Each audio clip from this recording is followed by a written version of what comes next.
원우정밀과 함께하는 건희TV 시청자 여러분, 안녕하세요. 안녕하세요. 네, 코로나 장기화가 되면서 사회적 거리두기 및 또 외출 자제 권고로 통증을 호소하는 사람들이 점점 늘어나고 있습니다. 그래서 병원에서나 받아볼 수 있는 물리치료를 이제는 가정에서도 누구나 쉽고 편리하게 받아볼 수 있게 만들어진 가정용 마사지기에 대한 수요가 급증을 하고 있습니다. 오늘 이 시간에는 마사지기에는 어떤 종류가 있으며 원리, 사용 방법에 대해서 우리 김건희님과 함께 알아보겠습니다. 이 영상을 통해서 가족에게 또는 나에게 가장 적합한 마사지기를 선택하는 데 도움이 되었으면 좋겠습니다. 구독, 좋아요 부탁드려요. 사랑입니다. 네, 우리가 물리치료를 받기 위해서는 병원이나 한의원을 가게 되는데요. 물리치료란 뭘까요? 물리치료란 열치료, 냉치료, 초음파 치료, 전기 치료를 기계적인 힘을 이용하는 모든 통증을 물리치료라고 하고요. 물리치료를 하는 주된 목적은 통증을 완화하는 데 있고 치유를 촉진하는 데 있습니다. 네, 그러면은 뭐 냉찜질이나 온찜질도 물리치료에 해당이 되나요? 네, 집에서 주로 하신다 그러면 그런 것도 다 물리치료에 해당이 됩니다. 주로 정형외과에서 쓰고 있는 기계적인 물리치료는 저주파, 간섭파, 초음파, 적외선 이 네 가지 방법이 있습니다. 네. 제가 전에 교통사고가 나서 물리치료를 받은 적이 있었는데요. 뻐근했던 이런 어깨들이 좀 풀리는 느낌이 들더라고요. 네. 어떤 효과가 있기에 이렇게 우리가 이제 아프거나 또는 다쳐서 재활을 할 때 물리치료를 받게 되는 건가요? 네, 병원에서 가장 많이 쓰이는 방법이 온열치료입니다. 온열로 인해서 혈관이 확장이 되면 영양분이 유입이 되고 면역세포가 증가함에 따라서 반대로 신진대사 찌꺼기가 배출함에 따라 그 사이클링 때문에 염증이 줄어드는 효과가 있기 때문에 물리치료를 해드립니다. 그래서 특히 피부과에서도 마찬가지로 고주파 기기를 쓰는데요. 엘라스틴이나 콜라겐을 형성하기 때문에 피부과에서 고주파 기계도 써요. 대표적인 온열 치료 방법 중에 하나입니다. 또 피부과에서 초음파 치료기도 쓰는데 모두가 동일선상에 있다고 보시면 되고 피부과에서 쓰고 있는 고주파 치료기는 얼굴에 갖다 대면 피부가 탱탱해지고 우리 이만큼 복부에 비만이 있는 사람들은 복부를 깎아드리는데도 고주파 기기를 많이 쓰는데 다 온열 치료에 해당된다라고 생각하시면 됩니다. 그래서 마사지 샵 주변에 보면은 네네. 그런 이렇게 현수막들이 많이 설치가 되어 있었는데 그렇죠. 고주파 많죠. 깎아드린다고도 많고 V라인 만들어드린다고도 많은데 피부과나 정형외과나 온열 치료를 통해서 사람들을 좋아지게 만들고 있습니다. 네. 그러면은 가정에서 우리가 흔히 쓸 수 있는 물리치료기에는 어떤 종류들이 있나요? 요즘에 이제 가정용 물리치료기가 많이 보급화되고 있는데 가장 대표적인 게 저주파 치료기, 초음파 치료기, 그다음에 적외선 치료기, 온열 치료 이 네 가지 기기가 제일 많이 사랑받고 있습니다. 그러면 대표적인 물리치료기가 저주파라고 했는데요. 저주파 치료는 무엇이고 또 어떤 효과가 있는 걸까요? 저주파는 전기의 일종이고요. 전기가 발생하는 주파수에 따라서 고주파 기계, 중주파, 저주파 이렇게 세 가지 파트로 나눠져요.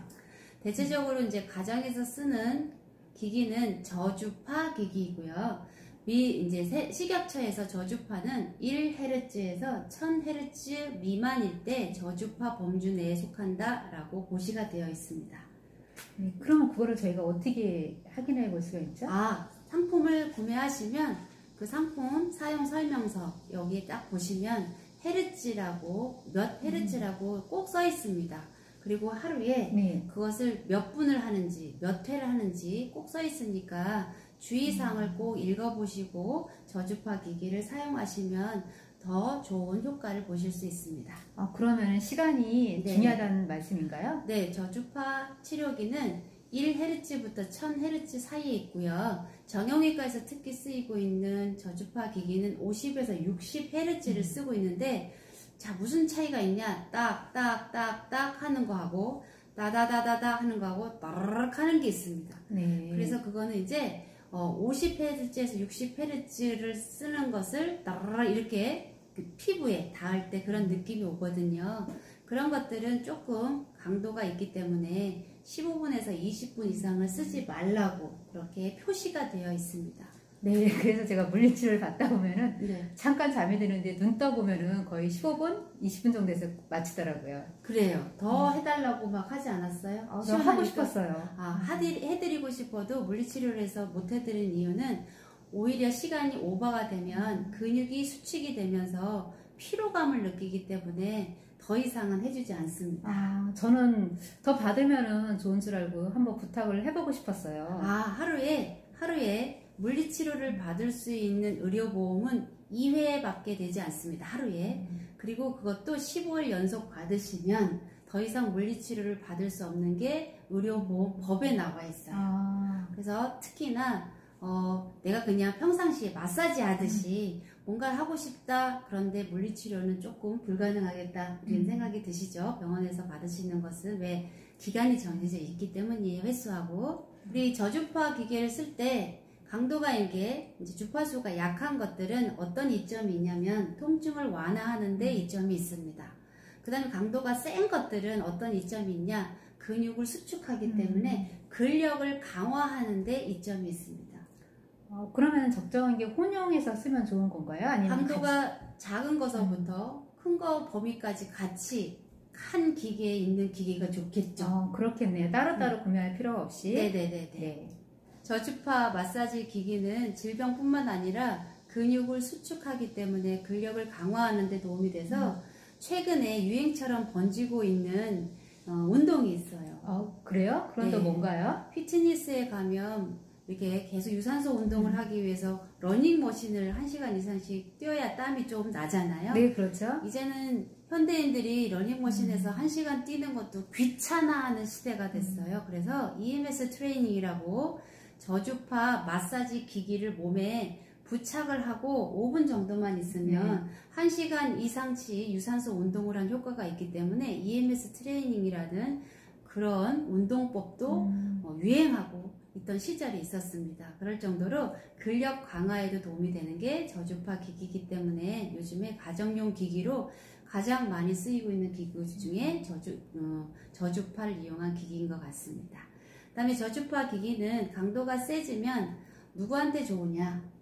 누구한테 좋으냐면 제가 이제 할머니들 시니어 있는 분들을 많이 이제 연락이 와서 만나면 근육이 그분들은 뻣뻣해 있고요. 관절도 이렇게 뻣뻣하게 굳어 있고 여러 가지가 이제 조금 상태가 별로 안 좋으신 분들이 되게 많고 고관절이 아프시다는 분들도 되게 많이 있어요. 그럴 때 이게 저주파 자극기를 통해서 신경을 자극시켜주고 근육을 이렇게 이완시켜주니까 수술 전에 있는 사람, 수술 후에 있는 사람도 좋고요. 그 다음에 수술 후에 재활이 필요한 사람이 운동과 병행해서 쓰시면 더 좋고, 그 다음에 더 좋은 것은 뭐냐 그러면 스트레칭을 못하는 통증 환자들한테 이 저주파 기기를 쓰시면 운동을 병행하는 거하고 똑같은 동일한 효과가 있기 때문에 저주파 기기를 쓰시면 좋은 것 같습니다. 그러면은 이렇게 좋은 효과가 있는 저주파 마사지기를 사용할 때 어떤 주의점들이 있나요? 강도가 세면 좋은 거 아닌가요? 이렇게 질문하는 사람이 굉장히 많이 있습니다. 강도가 세다고 무조건 좋은 거는 아닙니다. 본인이 받았을 때 심적으로 굉장히 편안함을 느끼는 강도로 하시면 가장 좋습니다.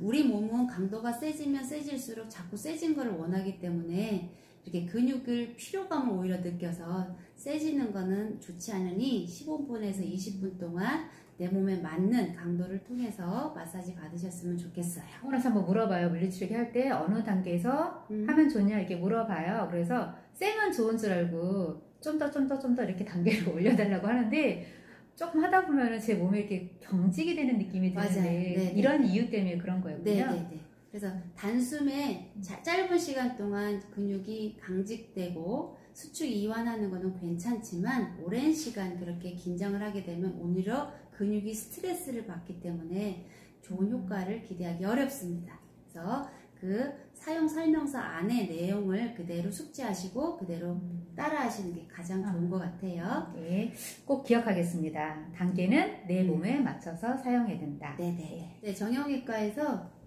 특히 많이 또 쓰이는 게 이제 초음파 마사지 기기예요.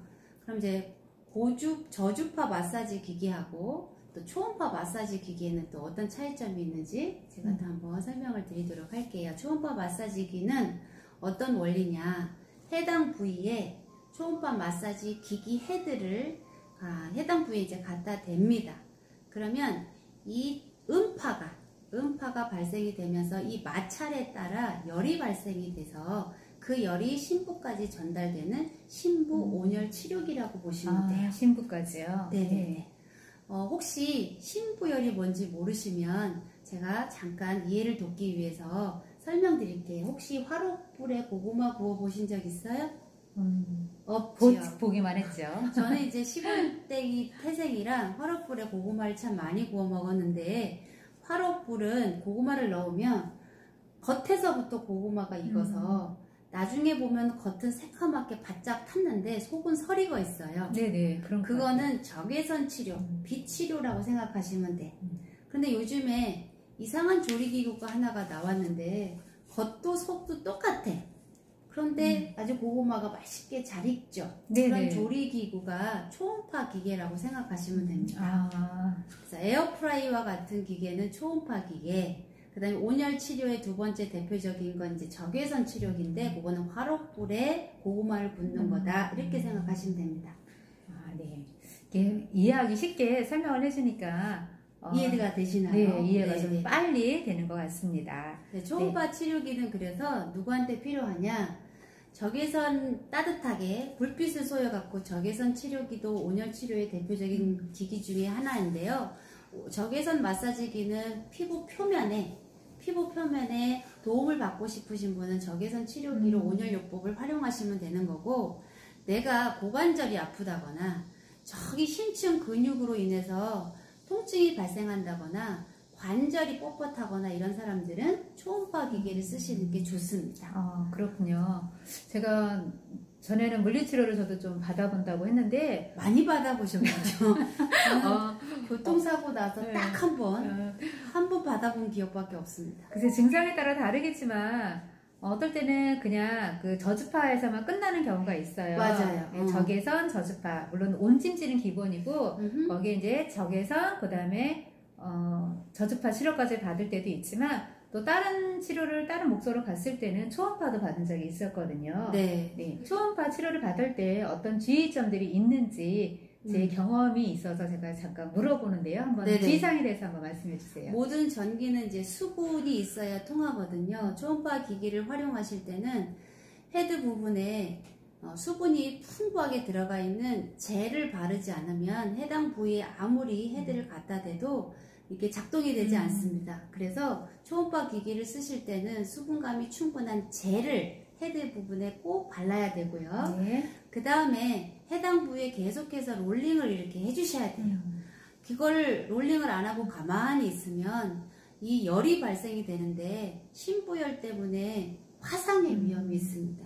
그래서 특히나 당뇨 환자나 뇌질환 환자들은 감각 세포가 둔해져 있기 때문에 가만히 대고 있어도 이거가 뜨거운지 안 뜨거운지를 잘 못 느끼시는 분들도 있거든요. 그렇다고 해서 가만히 두면 큰일 납니다. 화상 입습니다. 네, 제가 전에 초음파 치료를 받았을 때 그 간호사님이 그렇게 해주시는데, 이렇게 놀링을 하다가 어느 순간에 잠깐 멈출 때가 있어요. 근데 조금 있으면은 처음에 괜찮아요. 근데 조금 지나면은 걔가 뜨거워요. 그래서 제가 뜨거워요. 그러면은 이제 간호사님이 이제 살짝 옆으로 옮겨주고, 그 다시 또 롤링하고, 이런 식으로 제가 초음파를 받았던 그런 경험이 있었습니다. 뜨거우셨죠? 좀 가만히 있으면 화상의 위험이 있으니까 초음파 기기를 쓰실 때는 이게 화상 입지 않도록 주의하시고, 특히 노약자분들은 더더욱더 주의해 주셨으면 좋겠습니다. 그 원리가 신부열 때문이라는 것도 또 오늘 또 새삼스럽게 알게 되어서 참 유익하게 도움이 되었습니다. 네, 마지막으로 적외선 이렇게 마사지기라고 빨간 불 들어오는 거. 그거 맞죠. 한번 그거 얘기하고 마무리할게요. 저는 어렸을 때 라디오를 딱 틀으면 종로 5가 보령약국 이 선전을 굉장히 많이 들었던 것 같아요. 기억하세요? 네, 정말 유명한 약국이죠. 저는 충북 단양에 태생인데 서울에 오지 않아도 종로 5가에 있는 보령약국이 있구나. 이거를 그냥 귀에 딱지가 않도록 들었던 것 같아요.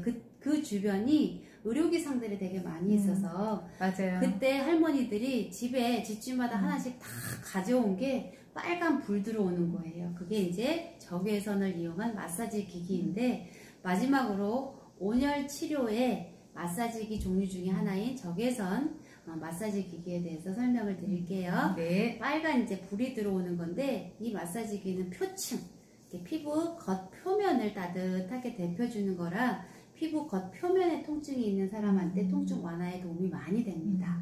근데 얘도 할머니들이 저한테 이제 아직도 고장이 안 났으니까 그것도 써도 돼요? 라고 물어봐요. 그러면 뭐 아직 고장이 안 났으니까 써도 됩니다. 이렇게 하면서 어디 부위에 쓰셨냐고 제가 그 부위를 열어봐 달라 그러면 어떤지 아세요? 아니요. 어떻게 되어 있죠? 세상에 논바닥 갈라드시지 가뭄에 쩍쩍 갈라져 있어요. 그 피부가. 그리고 갈색으로 착색되어 있습니다. 왜냐하면 그것도 온열 치료 효과가 있기 때문에 해당 부위에 강한 세기로 오랫동안 이렇게 할머니들이 썼기 때문에 화상을 입었다는 증거예요. 그래서 닭에 타이머가 설정되어 있군요. 네. 그래서 적외선 마사지기를 쓰실 때도 뜨겁다고 다 좋은 거 아닙니다. 오래 쓰신다고 다 좋은 거 아니니까 적당한 온도에 하루에 3번 15분에서 20분 정도 그렇게 환부에 데워주시는 게 가장 잘 쓰는 적외선 마사지 기기입니다. 그럼 한 번에 오래 쓰는 것보다는 나눠서 네, 그렇게 쓰시면 좋을 것 같아요. 자, 지금까지 가정용 기기 종류 4종류 한번 다시 숙지해 볼까요? 첫 번째가 저주파, 두 번째 초음파, 세 번째 적외선, 네 번째 온열 치료 효과인 매트 종류 이런 게 있다고 제가 말씀을 드렸어요. 그래서 오늘 4가지 종류를 가정용 마사지 기기에 대해서 알려드렸으니까 집에 있는 거 꼼꼼히 따져보시고 활용하실 거는 활용하시고 또 앞으로 가정용 기계를 사실 계획이 있으시면 어떤 걸 사셔야 되는지에 대해서 꼼꼼히 따져보시는 그런 귀한 영상이 되시기를 바라면서 오늘 이 영상 마치도록 할게요. 고맙습니다. 고맙습니다.